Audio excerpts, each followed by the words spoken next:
Olá, meus caros, bem-vindos ao Cantinho do Alan. Como vocês podem ver, hoje eu tô com um look diferente e vamos seguir assim por um tempo, mas meu cachecol sempre vai estar presente, disso vocês podem ter certeza. Como vocês podem ter visto, hoje nós vamos falar de uma das maiores, se não a maior obra do romantismo britânico, que é Frankenstein, de Mary Shelley. Então vem comigo.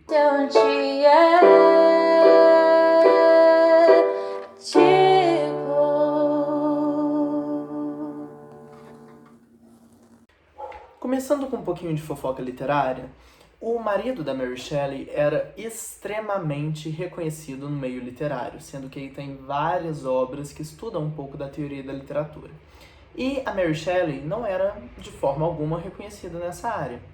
Mas um dia, em uma reunião de amigos, eles fizeram um jogo, já que todos ali eram escritores, para escrever a história de terror mais assustadora de todas. E a Mary Shelley falou que ela não conseguia escrever, que nenhuma ideia estava vindo para ela, até que um dia ela teve um sonho e ela decidiu escrever o que virou a obra-prima que é hoje em dia Frankenstein, ou Prometeu Moderno. Vamos falar um pouquinho sobre esse subtítulo, o Prometeu Moderno. Se a gente voltar lá na Grécia, a gente tem dentro da mitologia grega o mito de Prometeu. E quem foi Prometeu? Geralmente as pessoas conhecem ele como aquele cara que ficou amarrado com um pássaro comendo as entranhas dele, mas antes disso a gente tem o verdadeiro mito de Prometeu, que é em relação ao fogo. Zeus proibiu os homens de terem acesso ao fogo.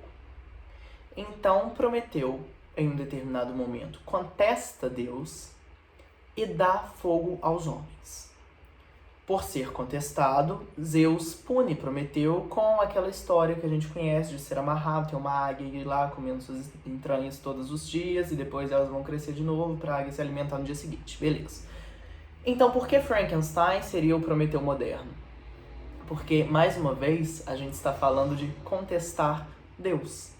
Só que quando a gente fala da escritura de Frankenstein, a gente tem uma cultura monoteísta, mas o Prometeu está numa cultura politeísta, no qual Zeus é o grande líder do Olimpo. E o que acontece no Frankenstein? Nós temos esse cientista, que é o Dr. Victor Frankenstein, lembrando que Frankenstein não é o nome da criatura, Frankenstein é o nome do médico.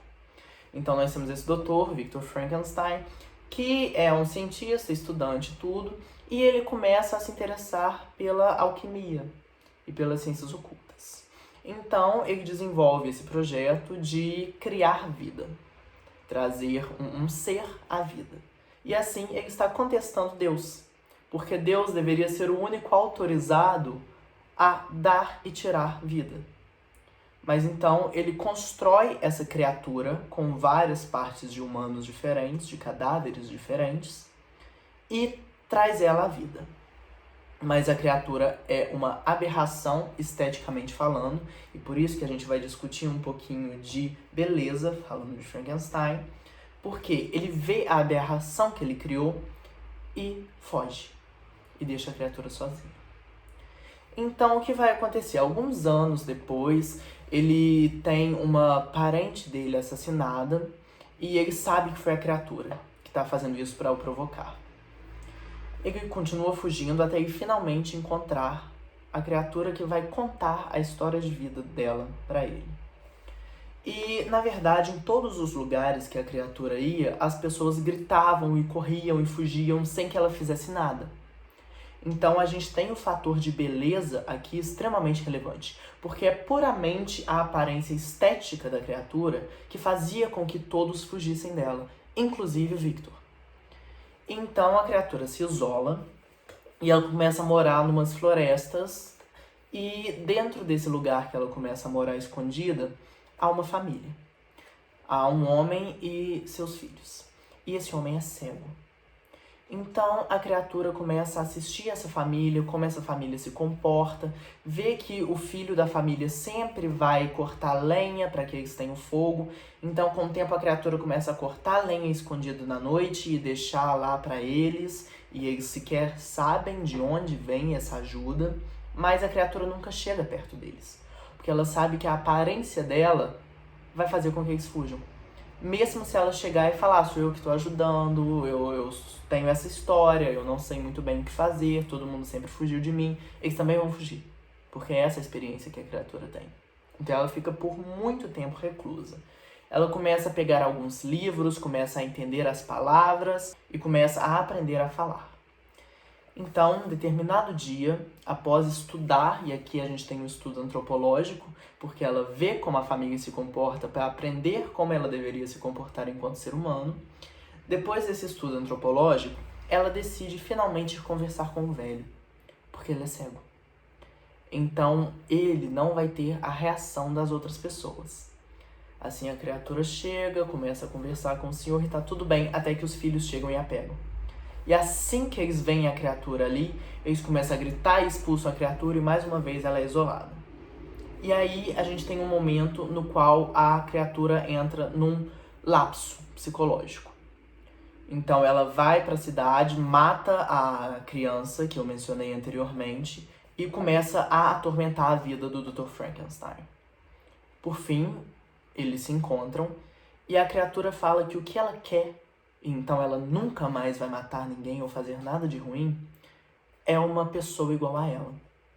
Ela quer que o Victor Frankenstein crie uma noiva para ela. E muitas pessoas acreditam que isso realmente acontece, por causa dos filmes, por causa da imagem que chega até nós, da cultura geral, mas não é isso que acontece. O Victor Frankenstein quase traz uma mulher à vida para a criatura, mas por fim ele pensa, se eu já criei essa aberração, e ela fez tudo isso de ruim e destruiu a minha vida, então eu vou criar outra, e quem me diz que essa outra não vai ser ainda pior? Quem me diz que a criatura vai sustentar sua promessa? Eu não posso correr esse risco. Então o Victor decide que não vai fazer isso. E a criatura começa a ir atrás dele. E ele começa a fugir da criatura. Então ele foge, até que ele encontra um barco. E aí ele já chega quase morto nesse barco. E assim, na verdade, é como começa o livro. Porque a Mary Shelley traz um recurso muito interessante que no começo do livro, um estudioso encontra esse navio, que é o navio que encontra o Dr. Frankenstein. E toda a história, essa história que eu contei para vocês, vem até eles como um conjunto de cartas que o doutor escreveu para relatar o que tinha acontecido, qual tinha sido a experiência. Então é um recurso de verossimilhança, é um recurso que a Mary Shelley usa para fazer com que o leitor acredite que aquilo aconteceu. Porque na verdade é uma sequência de cartas, alguém encontrou o Victor. Então é assim que se sustenta essa criação de verdade dentro do texto, que é o que a gente vai chamar muitas vezes de verossimilhança na literatura. Então, essa é a obra. Como vocês podem ter percebido, a questão da estética é extremamente importante, porque a gente vê toda uma sociedade que reage da mesma maneira, excluindo uma pessoa a partir puramente da sua imagem visual, e isso a gente consegue projetar para a realidade na qual a Shelley viveu e para a realidade atual. É uma questão que sempre aconteceu e que continua na nossa sociedade. E a gente ainda pode questionar se o que o Victor falou realmente é verdade.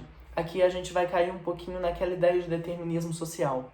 Porque ele fala, eu criei esse ser e ele fez tantas coisas ruins. Ele é uma criatura ruim, como eu posso criar outra?